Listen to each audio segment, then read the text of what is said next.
And what is the difference? And I'll let both of you answer that question. What is the level? I mean, obviously the quality behind it, but I'm trying to get into some specifics. What gives it that extra ability to be able to operate in the right environment? I mean, the bottom line is we started a machine which has is capability of operating at 3000 Gs. We are not operating at 3000 Gs in the mining, but we Mm, have the capabilities of doing anything we have. On top of that, the machines are built mechanically to be repairable.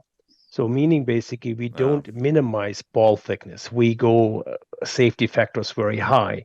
So it's basically if I learned when I learned one thing from Somerset especially in the coal mine, if it can't be repaired with a hammer and something like a crescent wrench, don't even come here. So we brought a very sophisticated machine which has to last in a mine which is very robust, very crude, and doesn't love anything. They just have production. So therefore, we had to develop the machine with thicker materials, heavier equipment, specifically to maintain the load in the centrifuge, which we are the only one who has the hydraulic drive on our centrifuge, which makes the machine realize, hey, I'm overfed. Too many solids or not enough solids. And then the machine adjusts itself for the operation. So those are a lot of the advantages. In addition, what you mentioned before is the wear characteristic of the wear items we have. I mean, solid, thick tungsten carbide protection, solid tungsten carbide wear nozzles. Everything is in in the highest protection mode as we know it as of today. It's been purpose built for the mining industry in summary.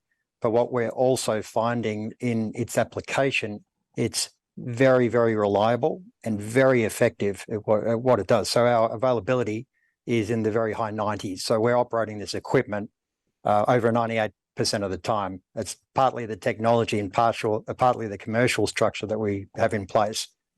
But we use it for the recovery of ultrafine particles, sub 40 microns, as low as 4 microns. That's where a lot of the value is in minerals and in mineral recovery. It's very effective at that recovery of ultrafine particles, but also we found that in other applications, it can separate or classify particles to as low as 4 microns. And that's really important in the mineral sector because a lot of what you find in that particle size range or fraction are clays and slimes, which you don't want. So being able to separate those out effectively and reliably at high operating hours means that the performance of your mineral processing is very greatly enhanced. And that's one of the great benefits we see in addition to the solid liquid separation for product recovery and water supply recovery.